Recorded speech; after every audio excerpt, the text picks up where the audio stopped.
Hello everyone, greetings. Today I want to show you a game between Roman DzindDzichashvili with the white pieces and with the black pieces Eugenio Torre, um, who you may know from the variation known as the Torre attack or Torre attack.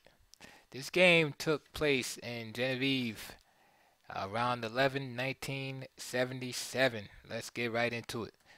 So Roman played the white pieces. He played d4. Eugenio Torre played knight f6, c4, g6, knight c3, bishop g7, e4, d6, and now we have a King's Indian here. Bishop e2, castle, and bishop g5. This is known as the Averbach variation, the namesake of Soviet Grandmaster Yuri Averbach, who had great results with this system and basically developed this theory. And it's not too complicated, but uh, it attempts to restrict black in space and basically have black worrying about this veiled pin after this pawn was the move. One of the generic um, ideas here in this position is if e5 is in your traditional, um, King's Indian, normal King's Indian, right? For the unwary player, then just simply d takes e5, d takes e5, queen d8, rook d8, and then knight d5. And now black is placed with the unpleasant choice, and he is worse here, by the way, of losing the piece right after knight takes f6 or knight takes c7. So for example, you defend the piece, by playing knight bd7. Then rook d1 is possible,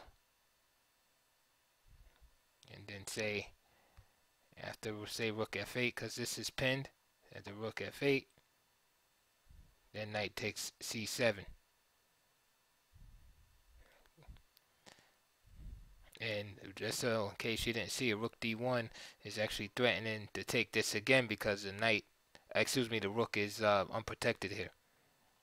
That's just one example.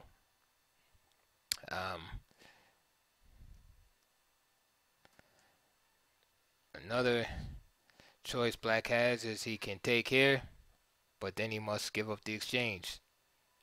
So as you can see there briefly, there's some problems with just continuing on in traditional quote-unquote King's Indian manner. And that's what we have here as after e5. And that's what this move bishop g5 is basically geared against. It kind of slows black down from getting that quick, e5 in, and that fast counterplay and aggressive movement that black usually has in the King's Indian defense. Play slows down a bit. There's a few responses here. We're not going to get into the theory. I just want to show you the game, but I did want to explain the idea behind bishop g5. I didn't just want to zoom by it. But different moves are played here. c5 is probably the main line right now. Knight bd7 is possible again, replacing putting more protection to f6, and also just the simple h6, questioning bishop. h6 was played in the game, and bishop e3, and you might say, well, if you could just kick the bishop away like that, what good is bishop g5? Well, there's a price to pay. With this pawn move, black has weakened his king side just a bit. Okay, so keep that in mind. So now Torre plays e5.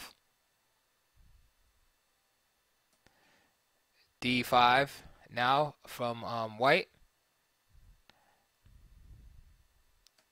Knight BD7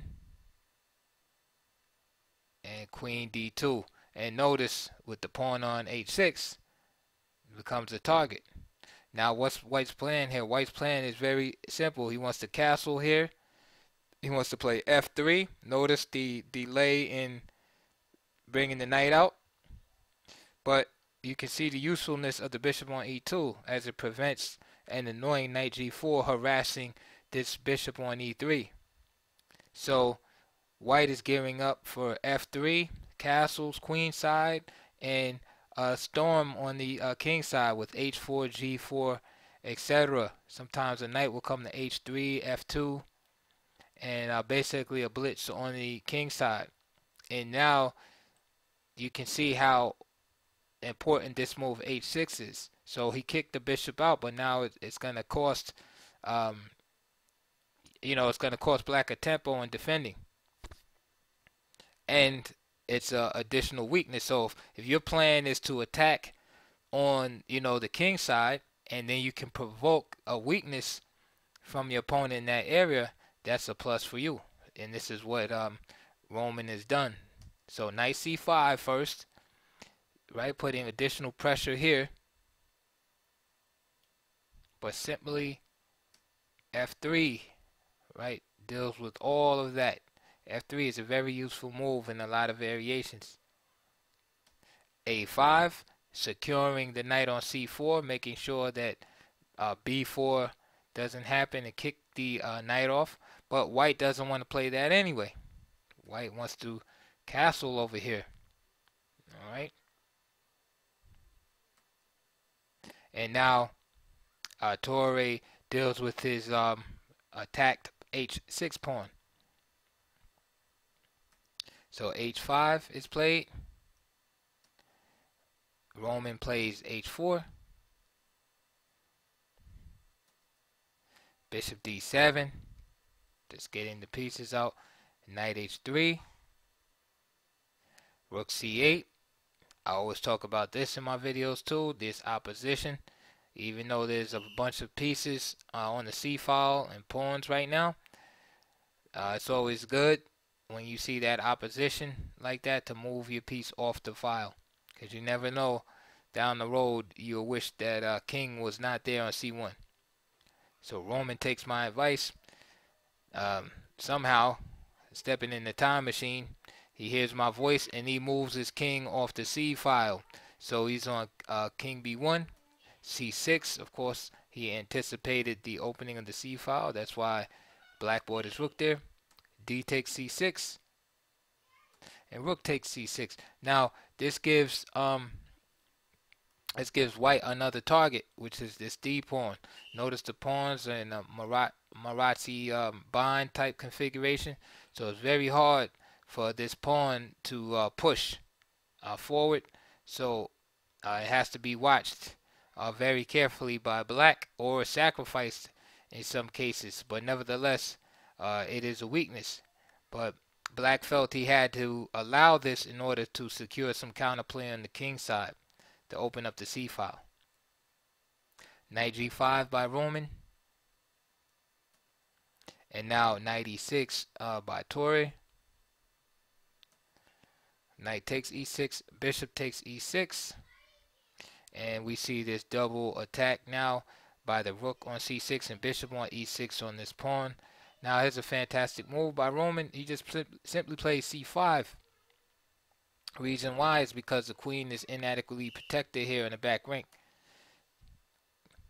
There cannot be a capture here right now, or black will lose his queen, nor can he push forward. So this pawn is just in jeopardy of being lost. And of course, if rook takes, then bishop takes. So queen B8.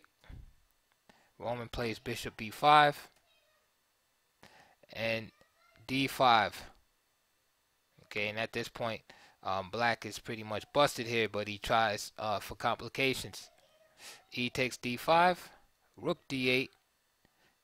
And now Roman makes a great move here. He just simply gives up the queen for material. So D takes E6, exclamation mark, rook takes D2, E takes F7 check, king takes F7, rook D2, rook C7, and then bishop C4 check here. And this keeps the king, um, in basically near the center of the board, so the king can't slip around to, say, the H file where he would like to be. This move bishop C4 is a way of saying, get over here, get back in the, get back in the arena. Don't try to get away. And so king E8 is played. After king E8, rook HD1 by Roman. Bishop F8. And just simply bishop G5 attacking the piece. Bishop E7. And now Roman here decided to just capture. Bishop takes F6. Bishop takes F6. And this allows Roman to play knight D5 without getting his knight captured. So bishop takes H4. He just gives up the pawn. Knight takes C7 check. Queen takes C7. Bishop B5 check. King F8. Rook D7. Queen C5. And then rook C1. And Eugenio Torre resigned. Alright, so that was a nice little short game there in the Averbach variation of the King's Indian defense. So I hope you liked that video. I hope you got a little taste of the plan, of one of the plans for white in that variation after H6, and understood what was going on after how the idea with stopping the quick E5 in the King's Indian and not being worried about H6 as black drives the bishop away, but weakens itself somewhat. White then goes on to close the position. Then he plans his kingside assault with F3 and queenside castling, followed by pawn storm on the king side. Okay, but then you see a change of plans after the move C6, where white takes on, where black in his bid for counterplay in the open C file takes on another weakness and plays C6. So in hindsight,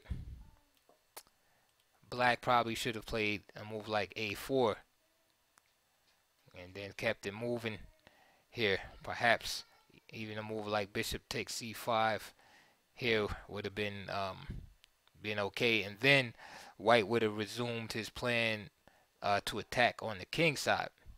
However, after C6, remember tactics of king, D takes C6, rook takes C6.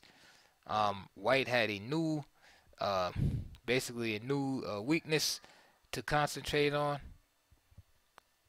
and he directed his attack. He directed his attack in the center after the move C5. So the game ended in short order after this brilliant sacrifice of the queen by Roman DzindDzichashvili, and he had more than enough compensation and went on to win a nice game. Alright, I hope you like that. Please like, subscribe, comment, etc., etc.